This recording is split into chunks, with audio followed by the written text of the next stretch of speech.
I married a man who couldn't forget his dead fiancée until he found out the truth. Welcome to Renoma Chronicles, where true emotions unfold every Monday, Wednesday, and Friday in series form, and every Sunday, a powerful one-shot story that will leave you speechless. Subscribe and turn on the bell so you never miss a heartbeat. I thought I married a man who loved me, but on our wedding night, he whispered another woman's name. I should have left, but what I discovered next changed everything. My name is Zara. I married Malik not because we were in love, but because everyone said he was a good man. Kind, stable, quiet. But no one told me that Malik's heart still belonged to a ghost. Her name was Rayana, his first love, his late fiancée, the woman who died 6 months before we met. Everyone said she died in a car crash on her way to surprise him with their wedding invitation designs.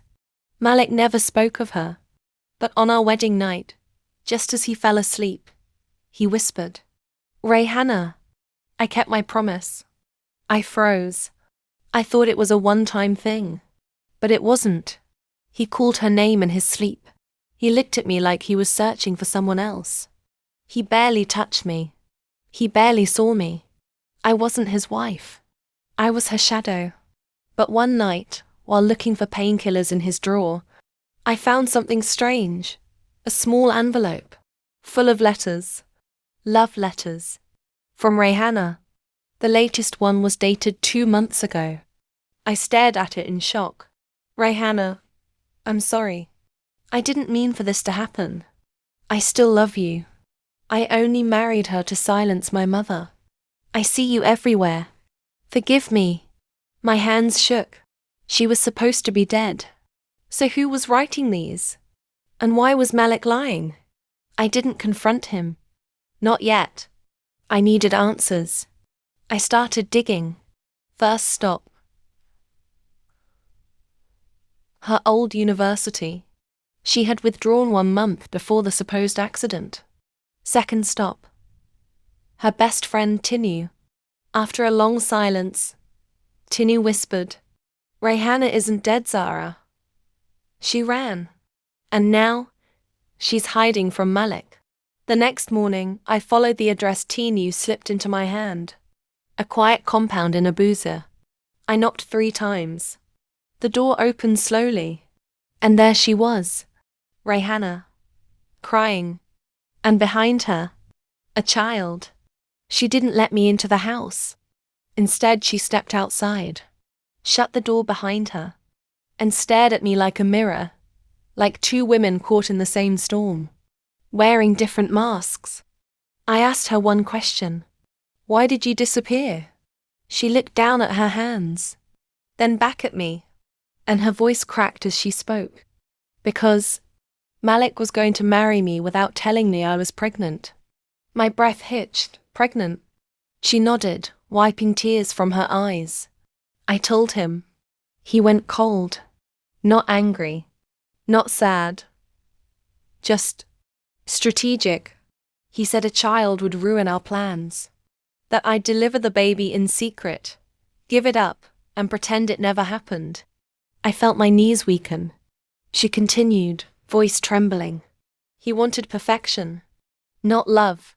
I wasn't his partner. I was his project. When I refused, he told me if I didn't obey, he'd ruin me, discredit me, make me disappear. She paused. So I disappeared on my own terms. The story shattered everything I thought I knew about Malik. This wasn't just grief he was holding on to. It was guilt, power, control, regret. When I got home, Malik was sitting in the dark, like he'd been waiting for judgment. I didn't scream. I didn't cry. I just said, "She's alive.